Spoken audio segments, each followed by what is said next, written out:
지금부터 제가 하는 얘기를 잘 들으시기 바랍니다. 제가 경기도 광주 능평 성당에 본당 신부로 있을 때 87살 먹은 루시아 할머니가 있었어요. 근데 이 할머니가 6.25 때 남으로 넘어왔어요. 근데 6.25 때 남편이 세상을 떠났어요. 그리고 아들 둘을 서울대 고대 상경대학을 졸업을 시켰어요. 혼자서 이렇게 아들들을 둘 다 은행장을 하고 있고 얼마나 할머니가 출세를 했어요. 그런데 이 할머니하고 아들 출세한 건 전혀 상관없어요. 이 할머니가 77부터 방에 들어누웠어요. 그러니까 10년 동안 방에 들어누우면 무슨 생각밖에 안 들어요. 외롭고 정말로 아침부터 밤중까지 가만히 들어누워 있는데 무슨 삶의 낙이 있겠어요. 살 만큼 살았는데. 그러면 내가 이제 할머니 손을 꼭 붙잡고 뭐라고 그러냐면, 할머니 걱정하지 마세요. 내가 성당 가서 어떻게 좀 해볼 테니까 걱정하지 마세요. 제가 그렇게 이제 할머니하고 봉송체를 한 6개월 동안 했는데 6개월 만에 아들이 밤에 전화가 왔어요. 신부님, 우리 어머니 돌아가실 것 같다는 거예요. 왜 그러냐 그러니까 화장실에서 넘어져갖고 갈비뼈 2대가 부러진 거예요. 근데 이 할머니가 87인데 몸이 말랐어요. 갈비뼈 2대 부러지면은 그 나이에 똑 부러졌다 그러는데 80 넘어갖고 뼈 부러지면 뼈가 안 붙어서 죽는 경우가 되게 많거든요. 그래서 내가 이제 병자 가방을 들고 쫓아갔어요, 할머니한테. 그랬더니 할머니가 막 숨을 몰아 쉬더라고요. 그래도 제가 보좌 신부를 16,000명, 13,000명 이런데 보좌 신부도 하고 본당 신부도 한 4,000명, 5,000명 해갖고 또 병자 성사를 많이 해갖고 딱 보면 알아요. 3개월 갈 거다, 한 달 갈 거다. 그래서 내가 아들한테 그래요. 한 3개월 갈 것 같으니까 3개월 정도 준비하라. 그럼 3개월에 어김없이 딱 가는 거예요. 근데 그 할머니를 딱 보는데 그날을 못 넘기겠더라고요. 그래서 이제 할머니 손을 붙잡고, 할머니 나하고 오늘 못 넘길 것 같으니까 나하고 총 고해성사 하자. 할머니 하느님이 열심히 믿었고 좀 아들들 훌륭하게 잘 키웠고 매일 그렇게 묵주기도 했으니까 내 생각에는 할머니 직천당이다. 오늘 돌아가시면 바로 오늘 하늘나라 올라가시는데 가면은 요셉 성인도 보고 베드로 성인도 보고 싶은 남편도 보고 성모님도 보고 예수님도 보고 내 안부도 전해줘라. 바로 가니까. 네. 할머니는 내 손을 꼭 붙잡고 뭐라 그러냐, 신부님 그동안 너무 고마웠다는 거예요. 올 때마다 사탕도 갖고 오고 선물도 갖고 오고 내 얘기도 들어주고 그래도 외롭지 않게 신부님 왔을 땐 행복했다는 거예요. 그래서 이제 내가 할머니 손을 잡고, 할머니 장례미사 내가 잘 해줄 테니까 강론도 잘하고 걱정하지 말아라. 하여튼 직천당 가서 이제 안부도 전해주고 내가 강론 잘 해줄 테니까 걱정하지 말고 잘 가셔라. 할머니는 그동안 너무너무 고마웠다. 그러면서 이제 서로 손을 꼭 잡고 이제 합의를 이제 봤어요. 이제.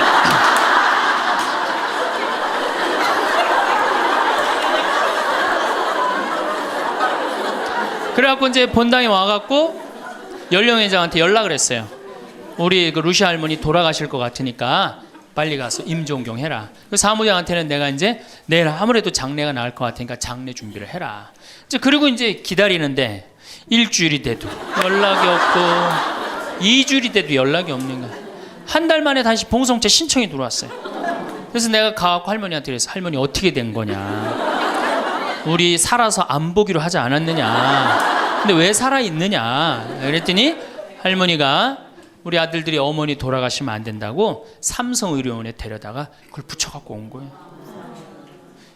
그래서 그때 이제 할머니가 이제 방에 누워갖고, 그전에는 화장실이라도 다녔는데 이제는 이게 부러졌으니까 2년 동안 화장 못 가고 며느리가 받아냈어요. 그 며느리도 참 착한 며느리죠.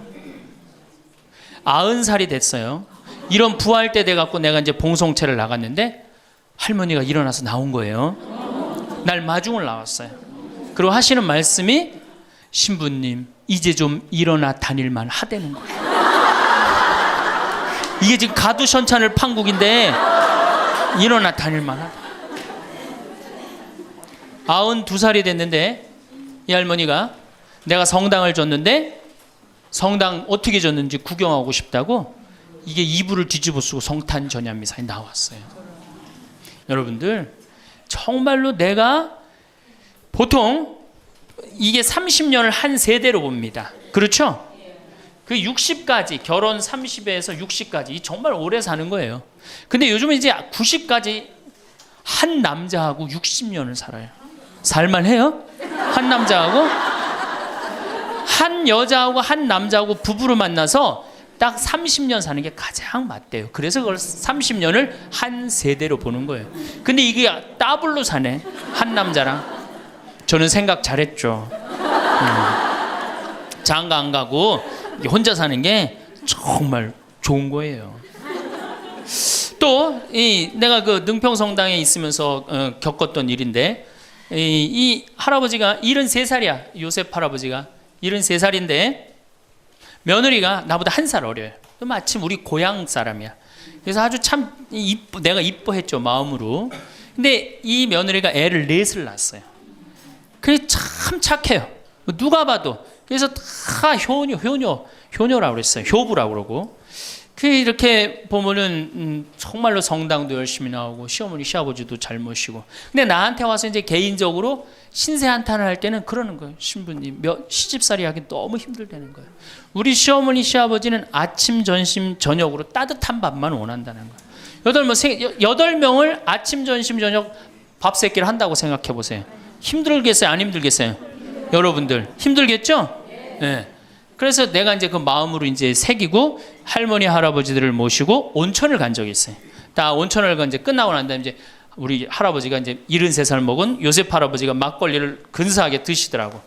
그래서 내가 할아버지한테 그랬어요. 한 잔 따라 드리면서 할아버지 왜 밥 세끼를 집에서 먹느냐? 한 끼 노인정 가서 먹어라. 아니, 노인정 가서 친구들하고 고스톱도 치고 바둑도 두고 그러면 치매도 안 걸리고 그렇게 전심 한 끼 나가서 먹으면은 며느리도 아침 다 상 치고 난 다음에 학부형도 만나고 친구들도 만나고 아니 며느리가 무슨 징역 사는 것도 아니고 아침 점심 저녁 세 끼를 다 차려줘야 되니 얼마나 힘드냐. 그랬더니 이 할아버지 저한테 화를 내는 거예요. 신부님 난 노인정 가기 싫다는 거예요. 아니 왜 노인이 노인정 가기 싫으냐. 그랬더니 이 할아버지가 저한테 명언을 했어요. 무슨 명언을 했냐면 형들이 심부름을 시켜서 가기 싫다는 거예요.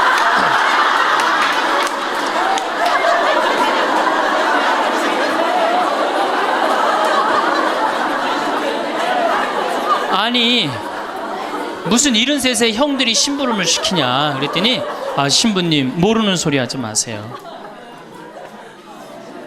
자기가 딱 나타나면은 술 받아와라, 라면 끓여라 그런다는 거예요.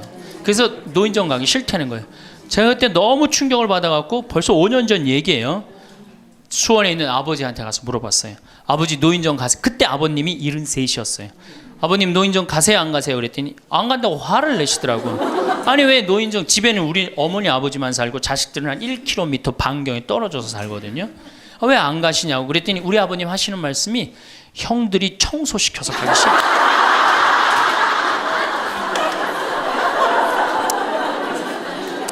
제가 알아보니까 75살 이하를 청노인이라고 그래요.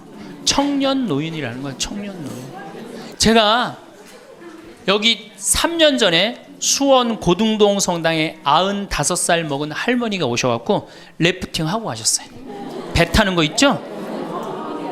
그래서 내가 그때 그랬어. 할머니 참 이렇게 래프팅도 하고 가니까 너무 좋다고 그랬더니 그 할머니가 나도 원이 없다고 이렇게 이 나이에 래프팅 배 타고 강에 래프팅을 했다고. 작년에 97인데 또 와서 또 하고 갔어요.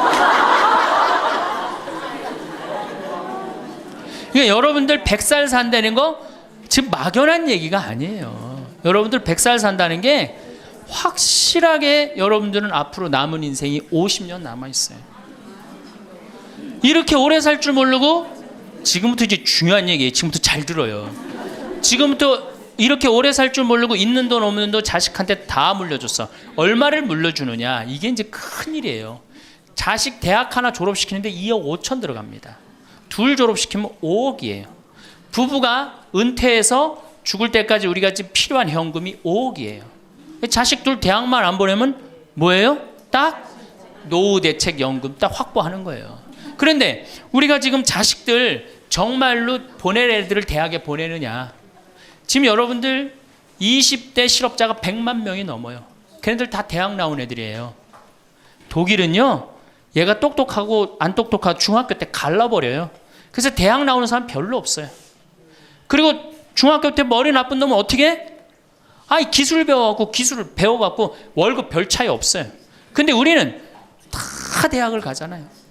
그러니 이름으로 대학은 나왔고 기름칠하는 일을 하기 싫고 그 취직을 안 하는 거죠. 그러니까 공장에는 일할 사람이 없고 실업자는 흘러넘치고 여러분들 대학 공부할 애들이 사실은 몇 명이나 돼요. 여기 지금 젊은 엄마들 꽤 왔는데 딱 보면 알아요, 몰라요? 알죠? 내가 정말로 1등을 하는 애인지 꼴등을 하는 애인지 금방 드러나잖아요. 여러분들이 포기를 못해서 그렇지. 있는 돈 없는 돈 다 쏟아붓어. 그래갖고 이 천재가 되면 모르는데 겨우 원서만 넣으면 되는 대학을 나왔단 말이야. 그래갖고 취직을 못해. 그래갖고 놀고 있어. 근데 중요한 건 내 주머니가 어때 쏟아 넣느냐고. 내 주머니가 뭐가 됐어? 깡통이 돼 있어. 이 집 뭐 하는 집안이에요? 생각 잘 하셔야 됩니다. 태양은 두 번 아름다워요. 뜰 때 아름답고 질 때 아름다워요. 근데 태양은 제가 뜨는 태양을 아주 구름 한 점 없는 뜨는 태양을 보면 뜰 땐 후딱 떠버려요. 이상하게. 근데 질 때 보면은 참 하염없이 져요. 우리 인생하고 똑같아요. 우리도 태어날 때 귀한 대접을 받고 죽을 때 귀한 대접을 받아야 돼. 근데 태어날 때는 후딱 뜨는데 이게 죽을 땐 60부터 하염없이 진단 말이에요. 그러니 여러분들 이렇게 돈도 안 모아놓고 이 문제 심각하지 않아요? 이제 나이를 먹으면 세 가지가 이제 고통이 옵니다. 첫 번째, 몸이 아파요. 그렇죠? 60년, 70년 썼으면은 눈도 안 보이고 귀도 안 들리고 허리도 아프고 그렇죠? 네, 아픈 데 많아요. 그러니까 자꾸 짜증을 부립니다. 짜증을 자꾸 부리고 신경질을 자꾸 부려요. 그러니까 할머니들이 나이를 먹으면 먹을수록 도사가 돼야 되는데 나이를 먹으면 먹을수록 점점 애가 돼가는 거예요. 그러니까 손자 손녀들이 맨날 할머니 보고 우리 할머니 맨날 신경질 부린다고. 생각해보세요. 머리 하얗지 얼굴 쭈글쭈글해지 이빨은 빠져갖고 여기도 쭈글쭈글해지 웃어도 전찬을 판국에 거기서 막 신경질 부리고 짜증 부리면 어느 자식이 그걸 보면서 행복해하고 오랫동안 좋은 마음으로 모실 수 있어요. 그래서 저는 90살 넘은 장례미사 90살 먹은 할머니 장례미사를 본당 신부가 해줬는데 며느리가 70이다. 그러면은 본당 신부는 장례미사 하자마자 바로 교황청에 연락해갖고 이 70 먹은 며느리 90살까지 모시고 산 이 며느리 바로 교황청에 연락해서 시성식 해줘야 돼. 이 며느리 본당 신부 꼭 할 일이에요. 기적심사 필요 없어요. 90살까지 모시고 산 것만 해도 뭐예요? 기적이에요. 기적. 안 버리고. 제가 어저께 식사하면서 잠깐 그런 얘기 들었는데 필리핀에 자식이 집 팔고 들어오면은 모시겠다 그러는데 버린 자식이 있었다며요. 그리고 또 뭐 캐나다에 며칠 전에 또 어디에서 나왔다 그러더라고. 자식이 그렇게. 여러분들 그게요 남 얘기 아니에요. 여기 노인대학 많이 온다 그러죠. 제가 노인대학은 1박 2일을 합니다. 그럼 제가 이런 강의를 끝나면 절 찾아오는 할머니들이 참 많아요. 신부님 내 얘기입니다. 그러면서 쫙 얘기하면 어떤 자식까지 있느냐면 생활 그 보조금 나오는 것까지 뺏어가는 자식들이 있어요. 여러분들 얘기야 무슨 아이고 여러분들 지금 자식 걱정할 때가 아니에요. 자, 몸이 아프면은 이제 이가 이제 문제가 생겨요. 그렇죠? 치과에를 갑니다. 치과에를 갔더니 의사 선생님이 하시는 말씀이 할머니 틀니로 하려면 300만 원, 걸으려면 500만 원, 임플란트로 하려면 3천만 원입니다. 이 돈 있어요, 없어요? 없습니다. 그러니까 추석 전에 아들한테 전화를 합니다. 한 달 전에 얘야 내가 요새 이가 아파갖고 소화도 안 되고 골도 아프고 잠도 안 온다. 그럼 아들놈이 딱 알아들어야 돼요. 우리 어머니 이가 없어서 나한테 이해해달라나 보다. 이렇게 알아들어야 되는데 지금 40대, 50대, 30대 된 자식들 중에 자기 어머니, 늙은 노모, 노부, 어금니 몇 개 빠진 거 아는 사람 얼마나 있어요? 없어요. 열어보지 않는 한 얼마나 알아요? 여러분들 지금 우리 엄마, 아버지 어금니 정확하게 몇 개 빠진 거 아는 분들 몇 분이나 계세요? 없어요. 얼마 전에 한 분이 손 들고 나는 안다고 그러더라고. 어떻게 하냐고 그러니까 몽창 빠져갖고 하나도 없어.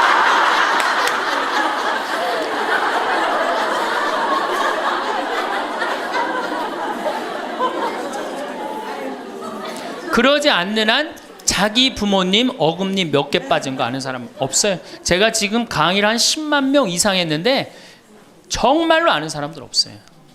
그러니까 이 아들놈이 한다는 소리가 어머니 소금으로 양치하세요. 헬 이빨이 있어야지 소금으로 해든지 말든지 했지. 이 속으로 끓는 거죠. 2주 전에 또 전화를 합니다. 얘야, 내가 요새 이가 더 아파갖고 소화도 안 되고 잠도 안 오고 골도 더 아프다. 어머니 왜 이렇게 내 말을 안 듣느냐고 소금으로 해라니까. 그리고 이제 아들이 추석날 와갖고 용돈을 주고 왔는데 딱 10만 원을 주고 갔다. 그러면은 이때부터 미치는 거예요. 이때부터 속이 끓기 시작하는 거예요. 젊었을 때는 자식 키우는 재미로, 보는 재미로 그렇게 했는데 지금은 이제 내 몸 하나도 이제 건사하기 힘들고 죽지도 않으니까 막 속이 막 미치는 거예요. 어디 가서 얘기하고 싶은데 창피해요, 안 창피해요? 창피합니다. 그러니까 이제 누굴 찾아오냐면 이제 본당 신부를 찾아옵니다. 저를 이제 찾아오는 거죠. 신부님, 내 말 좀 한번 들어보세요. 할머니들이 이제 내 말을 들어보라고 그러면은 이제 몸 아픈 거, 아들이 이해 안 해준 거 이런 것만 하면 내가 다 알아듣는데 우리 할머니들은 내 말 좀 들어보라고 그러면은 꼭 어디서부터 시작하냐면 내가 신부님 시집 와갖고 노숟가락 뺏긴 얘기, 시집살이 한 얘기, 정말 고생한 얘기. 그래서 신부님 이제 해방이 됐어요. 해방이 돼갖고 좀 살만한가 했더니 글쎄 6.25가 터지지 않았어요. 6.25 아직 이빨 얘기 나오려면 멀었어요. 이제 6.25 일사후퇴 얘기. 그리고 이제 53년부터 참 우리 지금 70대 80대 되는 할머니 할아버지들한테 잘해야 돼요. 53년부터 62년까지 가난하게 고생한 얘기 합니다. 그리고 이제 내가 자식들을 이제 내 자식만은 고생을 시키지 않으려고 정말 내가 먹고 싶은 거, 쓰고 싶은 거, 다니고 싶은 거 안 하고 논 팔고 소 팔고 정말로 고생해서 내 자식을 키워놨는데 내가 늙어서 이해해달라고 그러는데 아니 이 10만 원을 갖다 줬습니다. 신부님 억울해서 못 살겠다, 분해서 못 살겠다 그 얘기를 해요. 이 얘기가 사실 남 얘기가 아니에요. 제 얘기. 제가 아버님 70살 때 종합검진을 해드렸어요. 종합검진을 이렇게 해드렸는데 깜짝 놀랐어요. 결과를 보고 어금니가 하나도 없으신 거예요. 어금니가 하나도 없어. 그래서 아버지 제가 맨날 이렇게 갈비집에 가서 갈비 사드릴 때 뭘로 드셨느냐고 그랬더니 아들 신부가 사주는 거라 앞니로 그냥 대충 씹어갖고 삼켰다는 거예요. 정말 기가 막히죠. 내가 전국에 다니면서 강의를 이렇게 했는데 내 아버지 입 빠진 건 모르고 참 창피하더라고요. 그래서 마침 내가 이제 치과 의사 하나를 세례를 줬어요. 그래서 불렀어요. 내가 너 세례를 줬는데 내가 네 세례를 주면 내가 네 영적인 아버지다.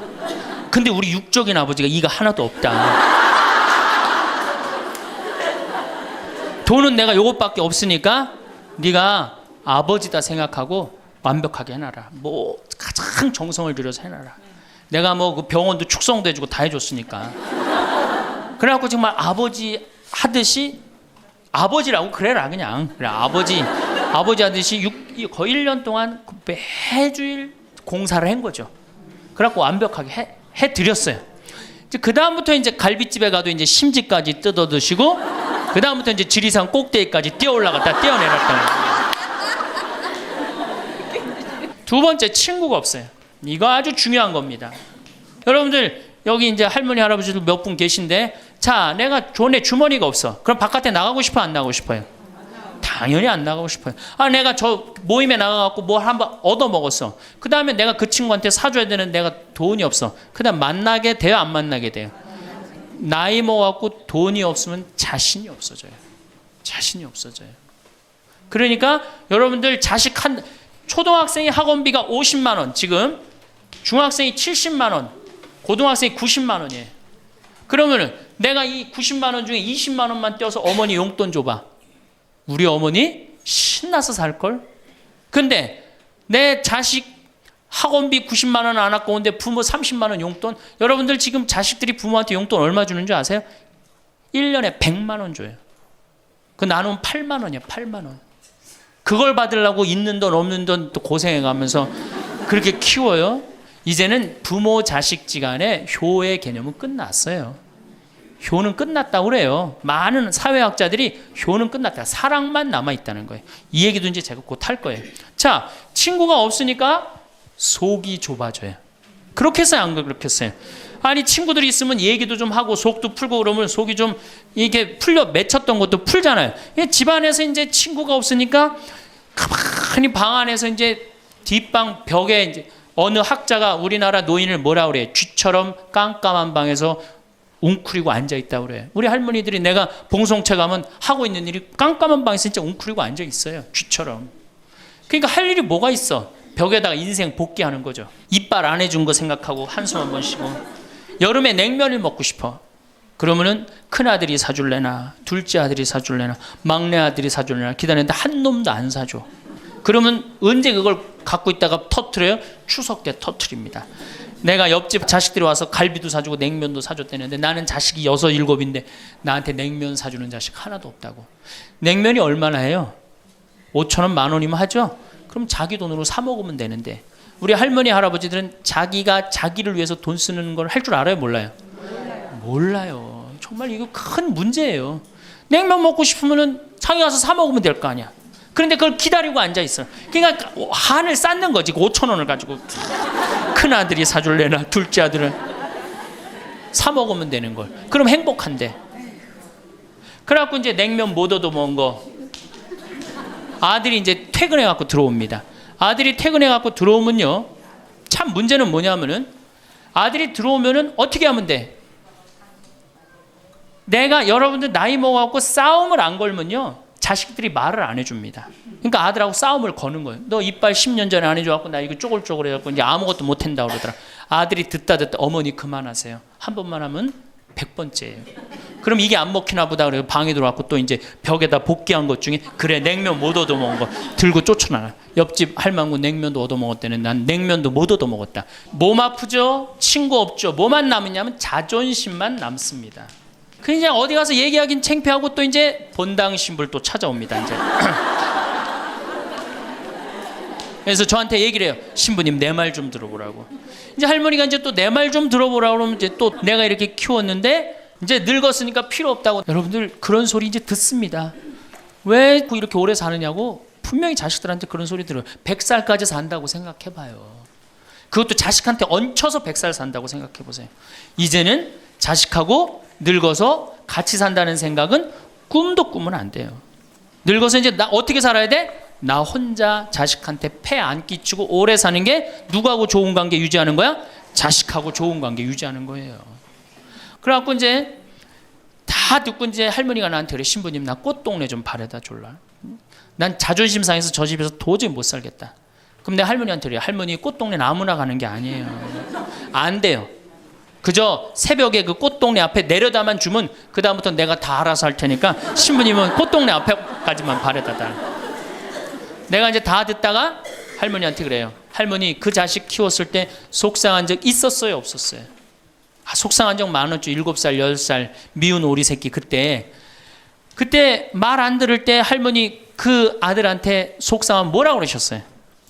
그렇지 나가 그랬죠. 네. 그러면 7살 10살 먹은 자식이 자존심이 안 상했겠느냐. 자존심이 상했지만 그 아이는 참고 살았다. 너무 엄마가 천하의 엄마가 나가주고 그랬지만 나갈 때가 있어야지 걔가 나갈 거 아니야. 자존심이 상했지만 참고 살았다. 이제 누구 차례다? 할머니가 참고 살 차례다. 아들도 참고 살았다면 이젠 할머니가 참고 살 차례다. 지금 나가면 누가 할머니를 걷어줄 거냐. 오로지 부모라는 이유 하나로 한 집에 살아주는 것만 해도 고맙게 생각하고 할머니가 할머니의 노년을 할머니의 남은 생애를 준비하지 못한 할머니 잘못이다. 누구 탓할 거 아무것도 없다. 그럼 무슨 생각을 하는지 가서 참고 살아요. 참고 살아야지 어떻게 할 거야. 이제 진짜 문제가 발생합니다. 여기 뒤에 계신 분들 잘 들으세요. 우리나라는 안사람, 바깥사람 제도가 있어요. 그렇죠? 그래갖고 안사람은 안에서 애 놓다 죽었어요. 그렇죠? 애 키우다. 우리나라 지금도 변함없습니다. 안사람은 안에서 애 키우냐고 정신이 없어. 남편 신경 안 씁니다. 바깥사람 바깥에서 돈 벌다 죽었어요. 옛날에는 부부 갈등이 없었어요. 왜? 만날 일이 있어야지. 안사람 안에서 애 놓다 죽고 바깥에서 바깥에 돈 벌다 죽었으니까 만나야지 갈등이 생길 거 아니야. 서양은 20대 만나갖고 안 맞으면 30대 바꾸고 30대 만나갖고 안 맞으면 40대 바꾸고 40대 만나갖고 안 맞으면 50대 바꾼 부부가 애인같이 살아요. 근데 우리는 한 번도 맞춰본 적이 없어. 위해 준 적도 없고. 제가 재작년에 그 스톡홀름을 여행을 갔었는데 비행기 시간이 오래 좀 하루를 거의 기다렸어야 돼요. 그래서 이제 비행기에 저녁 비행기를 타려고 저녁 한 5시쯤에 라운지에서 이제 음식을 시켜서 먹고 있는데 내 앞에 60쯤 된 초로의 할아버지하고 초로의 할머니가 서로 끌어안고 뽀뽀를 하는데요. 이 남자가 이 이마 눈에다 뽀뽀 한번 하고 I love you 하니 하고 입에다 뽀뽀하고 I love you 하니 하고 목에다 뽀뽀 1시간 이렇게. 걔네들은 그렇게 살고 그렇게 살아야만이 살아요. 근데 우리는 안 사람은 안에서 애 키우다 죽고 바깥 사람은 바깥에서 돈 벌다 죽으니까 서로 사랑을 할 시간이 없어. 근데 상관없었어. 왜? 평균 연령 38세 46세 때는 아무 문제 없었어요. 그렇죠? 근데 이제 안 죽으면서 문제가 발생을 해요. 직장에서 너는 이제 그만 사회에서 쓸모가 없으니까 집으로 가라. 그래갖고 이 바깥 사람을 고홈 집으로 보낸단 말이야. 그래갖고 이제 안방에 이제 이 바깥 사람이 딱 앉아 있는 거예요. 그래갖고 안방에서 안 사람이 되는 거예요. 집안에 안 사람이 둘이 되는 거예요. 이게 아내가 뭐에 태양이라는 뜻이거든요. 집안의 태양을 아내라고 그러잖아요. 이 집안의 태양이 둘이니 이게 사이가 좋아요. 그리고 우리 남자들이 여자한테 하니 I love you 뽀뽀 쫙쫙 했다면서 그렇게 해요. 여러분들 사랑한다는 얘기 들어요 안 들어요? 이게 우리의 큰 문제예요. 사랑한다는 말도 안 듣고. 이 우리나라 남자들은 부인을 위한 이벤트를 할 줄 몰라요. 그러니까 이게 어떻게 있느냐면 가을 젖은 낙엽 땅바닥에 붙어 있듯이 쫙 부인한테 붙어 있으면서 밥 새끼 따박따박 그냥 받아먹고 끝난단 말이야. 설거지를 하기라나 뭘 하기라나. 그러니 미치는 거죠. 그러니까 할머니들이 저한테 진짜 할머니들이 그런 얘기 많이 해요. 아유 정말 30년 40년 동안 밥 해야 되는 거 지겹다고. 지겹죠. 설거지를 해기래나 뭐 사랑한다고 말을 해기래나 뽀뽀를 해주기래나 그냥 소리나 뻑뻑 지르고 침부림이나 시키고. 근데 이 할아버지가 어떤 할아버지가 갑자기 심장마비로 죽었어요. 그냥 얼마나 할머니가 좋아. 심장마비로 죽었으니. 병원에 가니까 의사가 딱 청진길 대더니 할아버지 돌아가셨다고 심장마비로. 이제 간호사한테 다 처리해갖고 모시라고. 그래갖고 이제 할머니가 이제 이렇게 할아버지 뒤를 따라가는데 이 할아버지가 가다가 깨어난 거예요. 깨어나갖고 이제 할머니가 뒤 따라온단 말이야. 그러니까 나 좀 살아났으니까 얘기 좀 해달라고 막 그러니까 이 할머니가 못 들은 척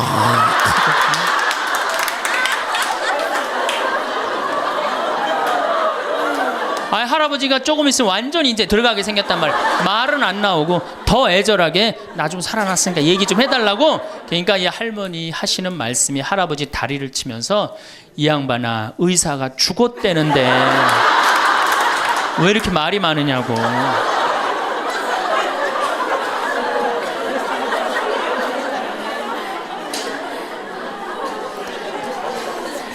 반대로 우리 여성들, 우리나라 이 여성 아내들이 남편한테 잘하느냐? 여러분들 남편한테 잘하세요? 여러분들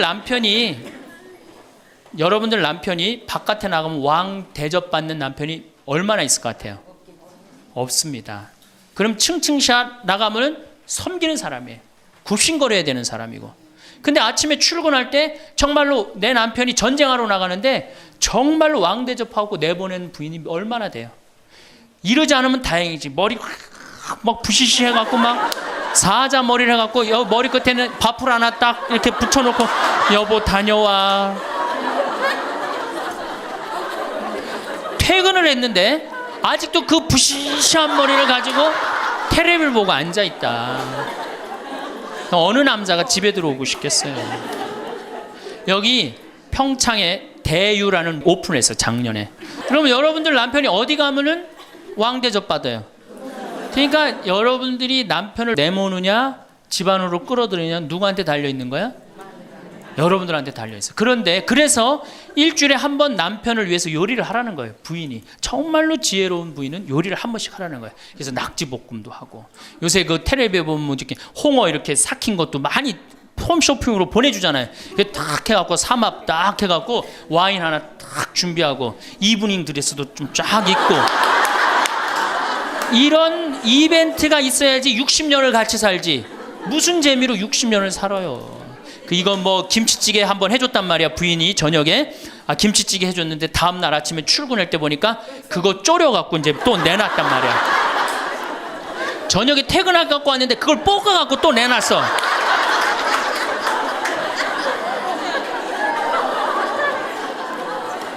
여러분들 자식한테 쏟는 거 반만 남편한테 해보세요.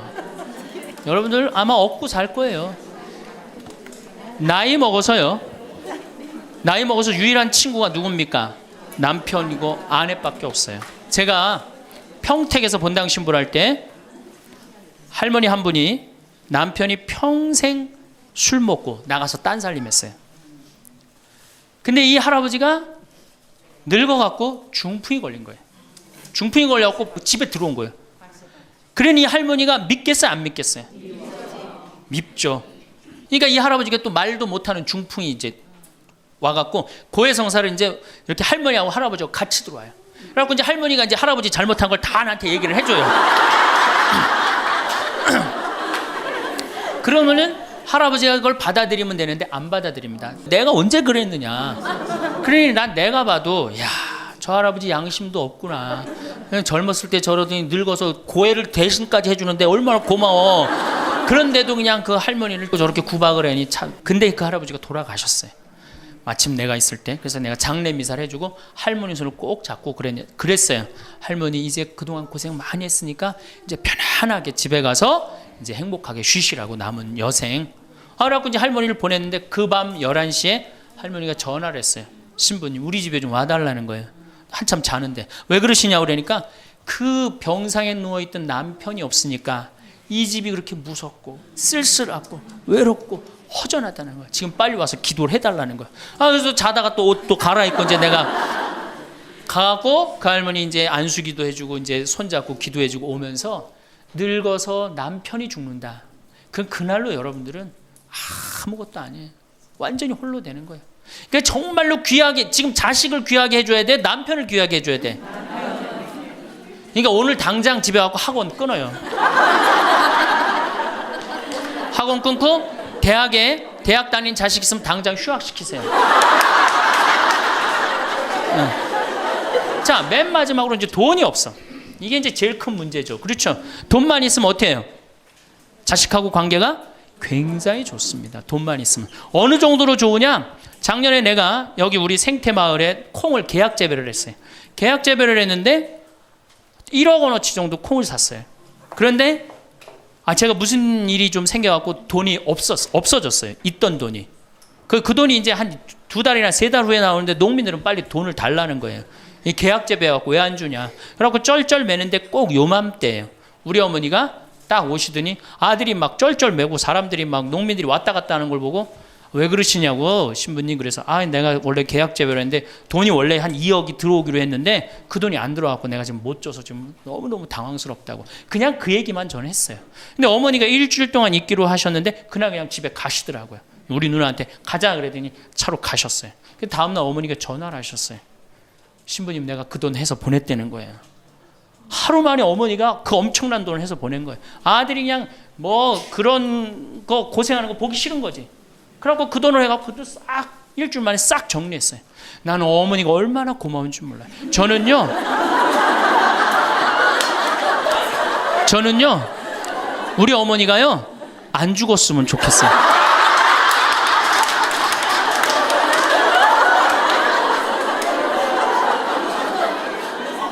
얼마나 좋아요. 은행이 이렇게 꿔주겠어요? 은행이 꿔줘요? 그러니까 나이를 먹어갖고 자식한테 줄 수 있는 게 있어야 돼요. 근데 한꺼번에 다 주면 안 돼. 조금씩. 그리고 그 자식이 나한테 돌려주는 게 있는 자식한테 줘야지. 줬는데 안 주는 자식은 싹수가 노란 거예요. 그래서 그 자식한테는 주지 말고 내가 줬는데 나한테 준다. 그럼 그 자식한테 계속 잘해주면, 그래서 저는 어머니하고 자식지간이 기브 앤드 테이크야. 죽을 때까지 기브 앤드 테이크를 해야지 서로 행복한 거예요. 네. 그래서 우리 자식들은 용돈 많이 드립니다. 어머니 아버지한테. 우리 어머니 아버지 이렇게 한 1년에 받는 용돈을 가만히 들어보니까 한 연봉 한 2천만 원 정도 되더라고요. 2천만 원이면 괜찮잖아요. 그럼 그 돈 당신 위해서 씁니까? 또 누구한테 써요? 자식들한테 다. 그러니까 서로 좋은 거예요. 기브 앤드 테이크. 이제 굉장히 지혜로워야 돼요. 노년을 행복하게 맞아요. 근데 돈이 없어. 그러면 이때부터는 천덕꾸러기 되는 거예요.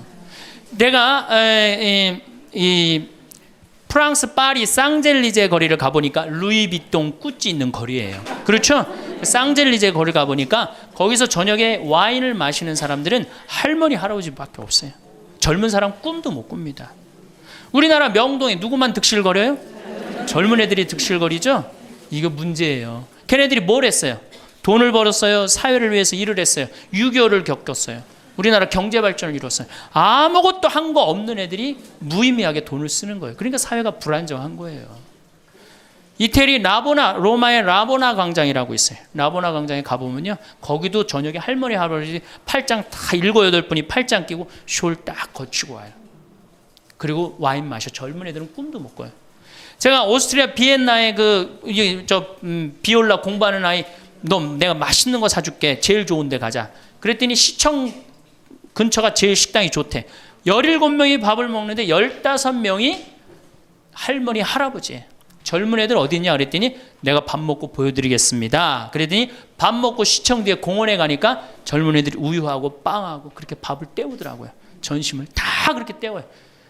젊은 애들 왜 여기 젊은 애들이 식당에서 밥 꿈도 못 꿉니다. 스포츠카 할머니 할아버지들이 타고 다니지 젊은 애들 못 타고 다닙니다.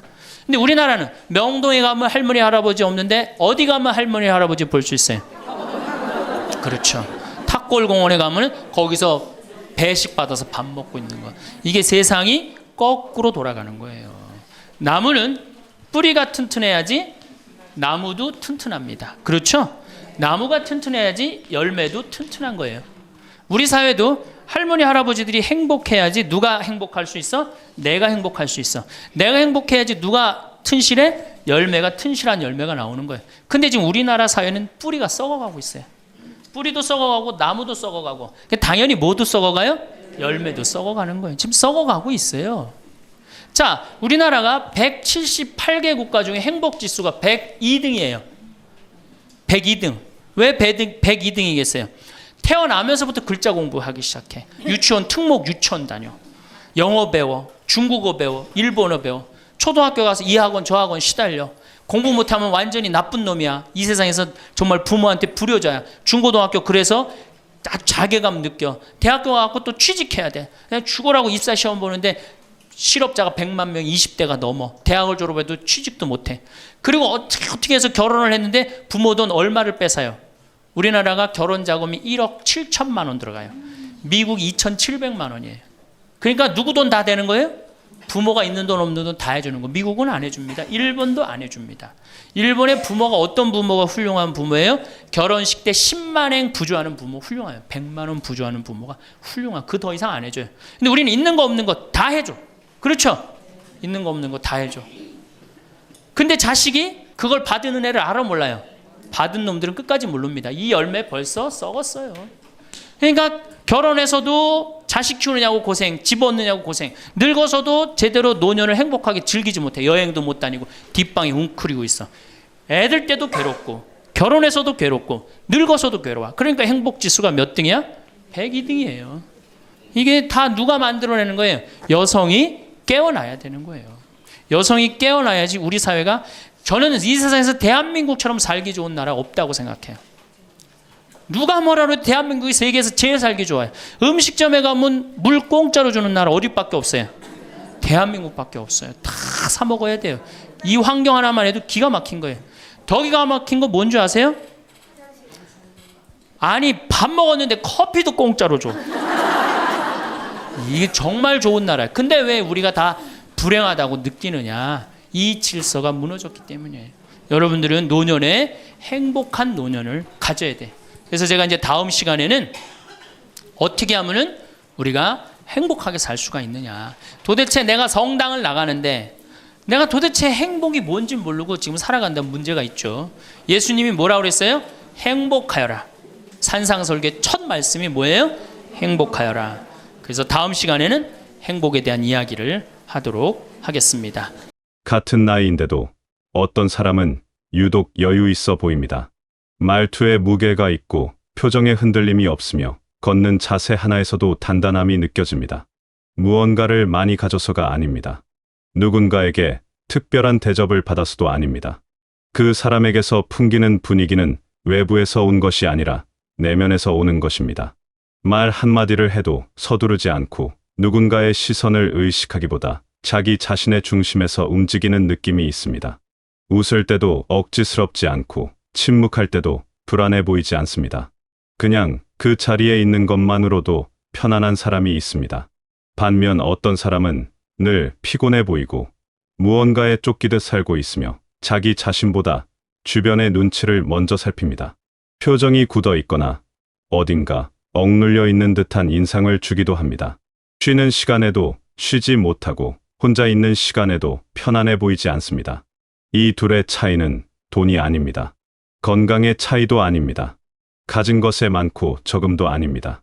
그 차이는 아주 조용하고 내밀한 곳에서 옵니다. 바로 스스로를 대하는 태도에서 비롯됩니다. 스스로를 대접하며 사는 사람은 삶의 표정이 다릅니다. 그 표정은 억지로 만든 것이 아니라 오랜 시간 자기 자신을 어떻게 대해왔는가가 얼굴에, 말에, 태도에 자연스럽게 배어 나온 것입니다. 그것은 시간이 쌓일수록 더 선명하게 드러납니다.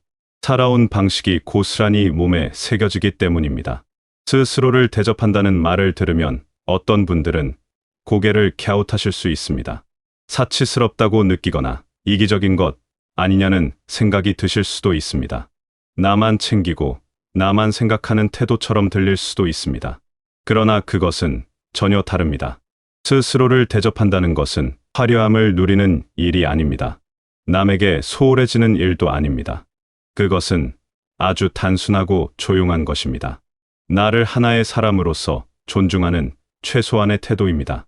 내가 불편하다는 신호를 무시하지 않는 것, 내가 원하는 것을 스스로 허락하는 것, 내 몸과 마음을 소중히 여기는 것, 이런 작은 선택들이 모여 나를 대접하는 삶이 됩니다.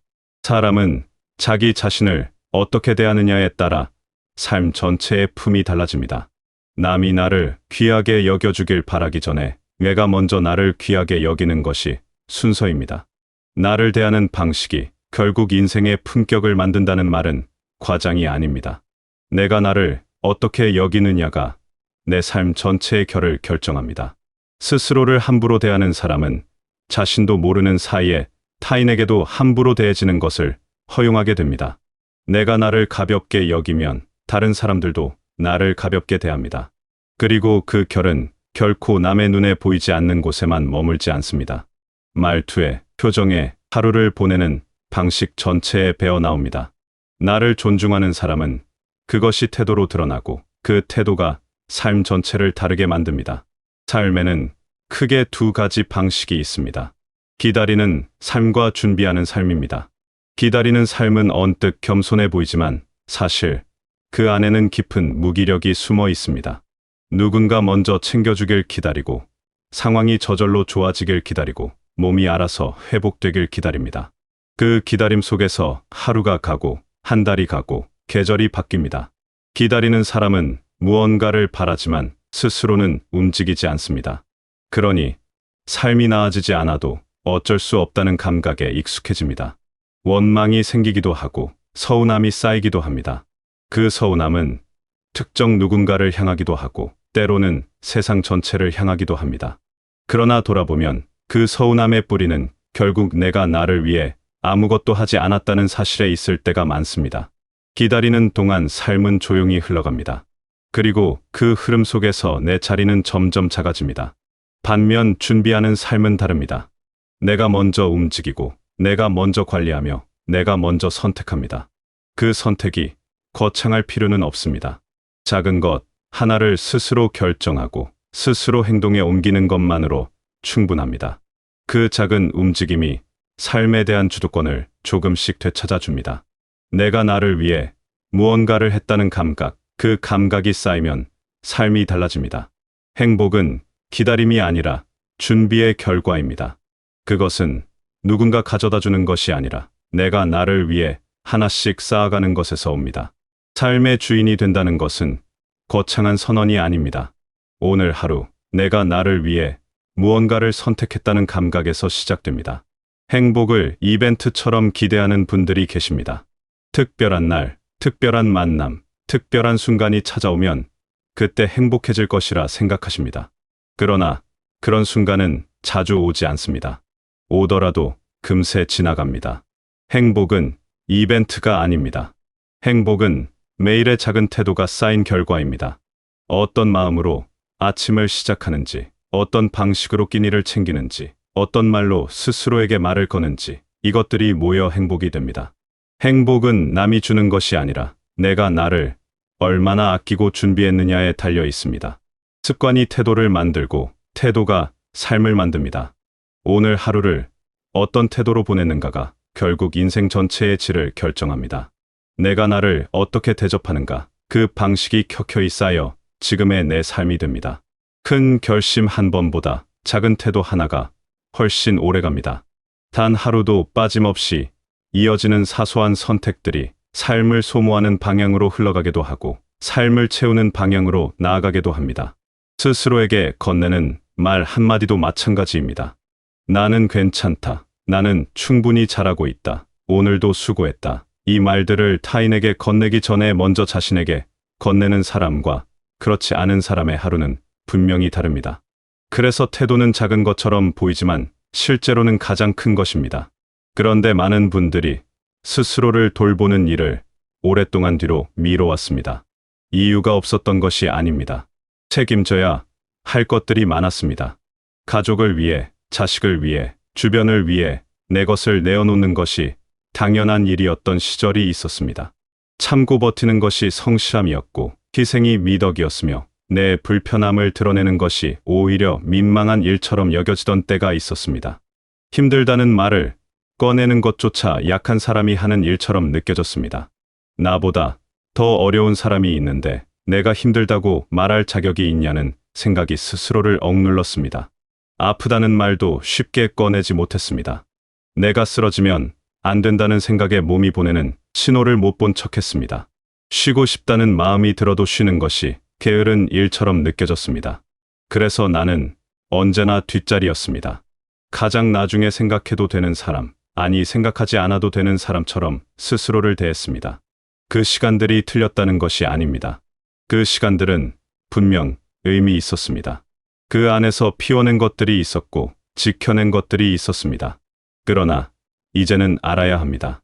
나를 돌보는 것은 이기심이 아니라는 것을, 나를 존중하는 것은 누군가에게 피해를 주는 일이 아니라는 것을, 오히려 내가 먼저 단단해져야 주변도 편안해진다는 것을, 텅 빈 그릇으로는 아무것도 담아줄 수 없습니다. 내가 채워져 있어야 나눌 수 있습니다. 그리고 그 채움은 스스로를 대접하는 것에서 시작됩니다. 스스로를 대접하는 삶은 거창한 결심에서 시작되지 않습니다. 아주 작고 구체적인 장면들에서 시작됩니다. 몸이 보내는 신호를 이번만큼은 무시하지 않는 것, 배우고 싶었던 것을 드디어 신청해보는 것, 오래 불편했던 관계를 조용히 정리하는 것, 마음에 드는 신발 한 켤레를 스스로에게 허락하는 것, 혼자 밥을 먹더라도 대충 먹지 않고 품위 있게 차려 먹는 것, 이런 것들입니다. 이 장면들은 작습니다. 화려하지도 않고 남이 알아주지도 않습니다. 누가 칭찬해주는 일도 없고 기록에 남는 일도 아닙니다. 그러나 그 선택의 순간에 나 스스로는 압니다. 지금 내가 나를 귀하게 여기고 있다는 것을. 그 감각이 중요합니다. 오늘 입고 나가는 옷 하나를 고를 때도 그냥 아무거나 걸치는 것과 내가 좋아하는 것을 골라 입는 것은 다릅니다. 그 차이는 옷의 차이가 아닙니다. 나를 대하는 태도의 차이입니다. 피곤하다는 이유로 끼니를 대충 때우는 것과 조금 번거롭더라도 따뜻하게 챙겨 먹는 것도 마찬가지입니다. 그 선택 하나하나가 쌓이면 어느 날 문득 삶의 결이 달라져 있음을 느끼게 됩니다. 나를 가볍게 여기지 않는다는 것을 스스로 알게 되는 순간 삶 전체가 조금 더 단단해집니다. 불필요한 것을 억지로 감당하지 않아도 된다는 감각, 내 페이스대로 살아도 된다는 감각, 이것이 생겨나기 시작하면 표정이 달라집니다. 말이 달라집니다. 그리고 하루를 보내는 방식이 달라집니다. 스스로를 대접한다는 것은 결국 이런 것입니다.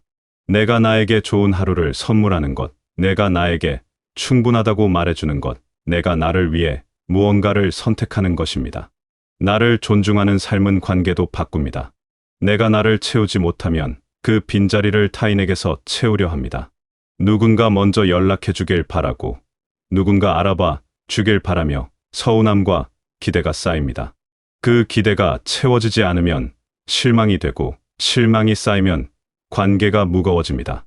내가 원하는 것을 상대가 알아서 해주지 않는다고 느낄 때 그 답답함의 뿌리를 들여다보면 내가 나 자신에게 주지 못했던 것들이 있을 때가 많습니다.